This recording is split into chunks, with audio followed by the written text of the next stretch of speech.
Hello，大家好，我是苗主。如果一名血液生物学家把实验室换成了凶案现场，你能想象他会做什么吗？一个俄罗斯女孩在巴黎神秘失踪，嫌疑人正是这位血液生物学家。警方追查多年，却连尸体都没有找到，而他杀死的人远远不止一个。奥尔加·塞雷吉娜1987年出生在新西伯利亚的一个普通家庭里，由于她的成绩优异，大学的时候得到了法国索邦大学的奖学金。2010年9月，他来到了巴黎读书。与他一起去巴黎的还有另一位同学埃莉娜·拉奇科娃。埃莉娜有个土耳其男友叫格克图格·德米拉尔斯兰，他的父亲是土耳其空军人事部部长，少将军衔。也正是因为他父亲的特殊身份，才给未来案情的推进创造了条件。格克图格有个好朋友叫阿塔莱·费利兹，29岁，这个人智商非常高。他虽然年纪轻轻，但是已经展现出了科学天赋。他拥有血液生物学的博士学位，受邀在索邦大学进行专业领域的科学研究。他的父亲是土耳其的高级军官，与格克图格两家是世交，所以他们从小就是朋友。格克图格在一次聚会中将阿塔莱介绍给了奥尔加，而且阿塔莱给奥尔加留下了深刻的印象。不久之后，两人发展成为了情侣关系。接下来的凶案就发生在这4个朋友之间。2011年12月17日23点50分，奥尔加给埃莉娜打了电话，他说：“这里发生的你不会相信，我会在10分钟后给你回电话，告诉你一切。”然后他挂断了电话。但是承诺的回电话并没有发生。埃莉娜没有等到奥尔加，但是在他的 VK 账号上看到了奥尔加发布的最后一条动态，只有一句话：“天赋啊，真是太好了。”这是一句带有浓厚宗教色彩的话，没人明白这句话具体指的什么。过了一会儿，埃琳娜回拨了奥尔加的电话，可是手机已经打不通了。奥尔加在当天午夜消失了。据埃琳娜推测，导致奥尔加失踪的人很可能就是她的男友阿莱塔。在两人恋爱之后，发生了很多事情。首先，阿莱塔必须返回土耳其服兵役。2011年11月份，在土耳其的阿莱塔给奥尔加打电话，邀请他见自己的父母，商谈两人的婚事。准确的来说，现在奥尔加已经是阿莱塔的未婚妻了。然而，这次土耳其之旅，她未来的丈夫却暴露出了自己的弱点。虽然他的智商很高，但是情商刚好相反。身在土耳其的奥尔加给朋友埃莉娜打去了电话，他说阿莱塔疯了。在土耳其，他像变了一个人，对未婚妻非常粗鲁，甚至还把他的未婚妻丢在街上，完全不管他能否到家。不仅如此，就连他的家人也对奥尔加没有足够的尊重。在奥尔加返回巴黎后，毅然决定与男友分手。在奥尔加提出分手后，阿莱塔又换了一副面孔，在电话里非常热情和卑微地请求奥尔加不要离开自己。但此时的阿莱塔还在土耳其，兵役结束前他不能离开。1个月以后，阿莱塔终于服完了兵役，立刻动身前往巴黎去找奥尔加，但他已经搬了家，拒绝与阿莱塔见面。不过12月17日却是一个例外，阿莱塔准备将奥尔加的物品还给他，所以奥尔加失踪之前，他正与阿莱塔在一起。可惜两人见面的情况并没有其他人了解。但可疑的是，在奥尔加失踪的第2天，阿莱塔就匆匆地返回了土耳其。如果他与奥尔加的失踪无关，为什么会发生这样的巧合呢？12月18日，奥尔加的母亲联系不到女儿，她联系了俄罗斯驻巴黎领事馆，对奥尔加的失踪立刻展开了调查。最先被怀疑的就是她的男友阿莱塔·费利兹。土耳其的检察官对他进行了审讯。阿莱塔的家人花重金在巴黎聘请了私人侦探，为阿莱塔收集到了有力证据。又因为奥尔加的下落成谜，所以阿莱塔最终洗脱了嫌疑，很快就被释放了。案件的难点在于，奥尔加究竟是活着还是死了？现在既找不到他的人，又找不到他的尸体。如果没有尸体或者其他物证，本案就很难继续推进，调查也就陷入了僵局。直到2年以后，发生了另一起可怕的事件。2013年秋季，奥尔加的朋友埃琳娜·拉奇科娃与男友格克图格德米拉尔斯兰终于修成正果，艾琳娜嫁给了格克图格，并一起返回了土耳其，在安卡拉定居。但仅仅几天后，他们就惨死街头。有一名枪手在身后击中了夫妻二人，当场死亡。根据附近商店的监控录像显示，这名枪手正是他们的朋友阿塔莱。原来，由于受到失踪案的影响，阿塔莱决定放弃索邦大学的研究工作，留在土耳其首都安卡拉生活。而埃琳娜一直在寻找朋友奥尔加的下落，他们曾经是同学，又一起到巴黎留学，感情很好。现在奥尔加下落不明，虽然土耳其的调查人员认为阿塔莱与失踪事件无关，但埃琳娜的直觉却告诉她，奥尔加已经不在了，而凶手就是阿塔莱。于是刚刚返回土耳其的夫妻去找到了阿塔莱，他们想问清楚当晚究竟发生了什么，奥尔加到底去哪儿了，是死了还是活着。现在的阿塔莱已经不再是一名科学家了，他虽然在法律上并没有受到惩罚，但奥尔加的失踪案牵扯到俄罗斯、法国和土耳其3个国家，在他们的联合调查和关注下，阿塔莱作为本案唯一的嫌疑人，名声受到很大的影响。所以在失踪事件之后的2年里，他的生活并不顺利。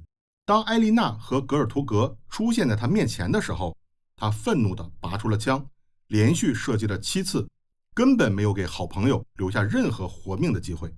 枪击事件是本案的一个转折点，格克图格的父亲是空军少将，事件又发生在土耳其境内，案情迅速引起了重视。对于阿塔莱来说，土耳其不再是安全的地方了，凶案也立刻引发了媒体的关注，阿塔莱被土耳其全国通缉。很快，警方就在伊斯坦布尔东部哈德姆科伊地区发现了阿塔莱的踪迹。他在这里秘密地租了一个集装箱仓库，从法国回来的2年里，他经常在这里度过。仓库里还搜到了大量带有谋杀情节的小说和影视 CD。不过，阿塔莱已经不在这里了。而这一次，阿塔莱连自己也失踪了，就像2年前消失的奥尔加，没有目击者，没有监控录像，莫名其妙的人间蒸发了。随着他的消失，奥尔加的下落似乎永远也不会有答案了。2016年5月26日，在伊斯坦布尔附近有一个港口城市叫图兹拉，这里发生了一场恐怖的凶案。一名40岁的历史教师法特玛·卡伊克奇被人发现死在了行李箱里，行李箱被丢在离家500米外的灌木丛中，嫌疑人是一名邻居。在案发后，嫌疑人已经潜逃。根据调查，这名邻居叫福尔坎·阿尔廷，是从外地来到这座城市的，没人了解他的过去。他成了行李箱凶案的第一嫌疑人。根据房东说，这名邻居是茶园新招来的服务员，茶园老板安排他住在这里。不过，历史教师法特玛的私人物品也放在这套公寓的另一个房间里，所以他也有公寓的钥匙，常常出入这里。据另一位邻居说，事发当天他听到了有挣扎的声音，但是他不确定是哪个房间传来的。随后，这位邻居送孩子去上学，他经过服务员住的房间，看到新来的服务员正在拖地。7分钟后，他返回时，服务员已经不在了。房东的妻子说，历史教师法特玛曾经对他讲，他怀疑新来的服务员有秘密瞒着他们。他每次去公寓里，都看到服务员的房门总是锁着的。这位新来的服务员性格比较孤僻，与其他人见面从不打招呼，所以没人去他的公寓做客。法特玛的死因很可能是发现了服务员的秘密，所以被灭口了。那么这个服务员有什么秘密值得杀人呢？根据官方的资料显示，关于这名叫福尔坎·阿尔廷的服务员，唯一的线索就是他从希腊入境。虽然他是一名土耳其人，但是竟然没有他的任何历史信息，他就像凭空出现的一样。而此时，这名神秘的服务员正向着土耳其的南部边境逃跑，从那里去希腊只需要1个小时的航程。土耳其全境通缉这个叫福尔坎·阿尔廷的服务员，务必在他逃往希腊之前抓住他。半个月之后，6月13日，在通往南部的城市门德列斯附近，一辆小巴的旅客向警方报警，他们在高速路旁看到了一个形迹可疑的人。随后赶到现场的警察在一个排水渠里找到了他。当时他身上没有任何物品可以证明自己的身份，他说自己叫福尔坎·阿尔廷。不过警方怀疑他就是3年前被全国通缉的阿莱塔·菲利兹，但他坚称自己并不是那个通缉犯。又过了2个星期，警方才终于在抓捕他的同一个排水渠里找到了他的行李箱，里面不但有他伪造的身份证件，阿莱塔·菲利兹的护照也赫然出现在行李箱里。这个被媒体称为血液生物家的凶手终于被捕了，他涉及3起凶杀案和1起失踪案。那么他为什么要杀害那位历史教师呢？起初他来到图兹拉时隐藏得很好，他打算就这样一直隐居下去。可当他去上班不在家时，法特玛常常偷偷地去他的房间，虽然每次他都锁门，但是法特玛有房间的钥匙。为了证明这一点，他上班前在家里做了标记，当下班回来时，标记被破坏了，而且不止一次发生类似的情况。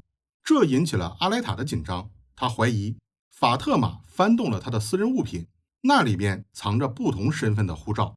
在案发的前一天，法特玛走在阿塔莱的身后，他突然喊了一句阿塔莱，但此时的阿塔莱并没有使用真名，而是用了福尔坎·阿尔廷这个假名。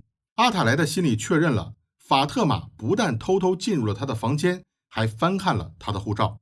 不过阿塔莱并没有表现出紧张，他没有回头，而是若无其事地离开了。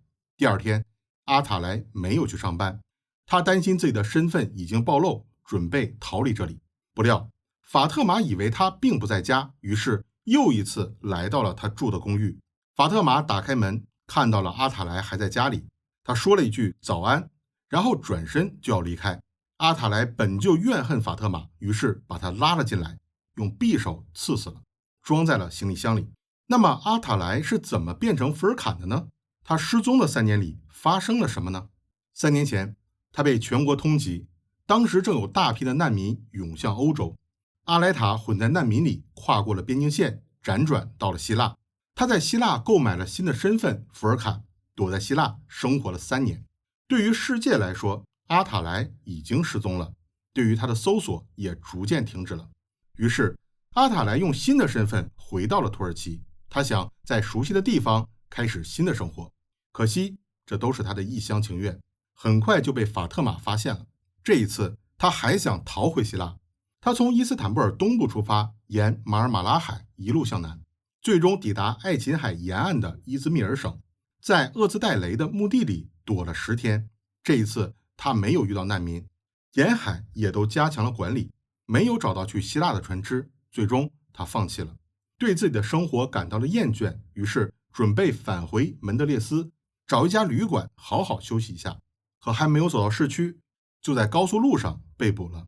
2017年3月，土耳其法庭对阿莱塔·菲利兹进行了判决，谋杀3人的罪行成立，被判处无期徒刑。可是在法庭上，阿莱塔始终不承认奥尔加的失踪与自己有任何关系，但是警方推测奥尔加已经去世了，只不过没人能找到他。到今天，奥尔加失踪了15年，他的 DNA 被录入警方的数据库，不断的与身份不明的遗体进行比对，其中也包括人体标本，但是完全没有他的任何消息。阿塔莱究竟怎样对待了奥尔加，到现在依然是个谜。这里是俄罗斯调查，我用照片墙讲述真实的故事，感谢大家观看，下期再见。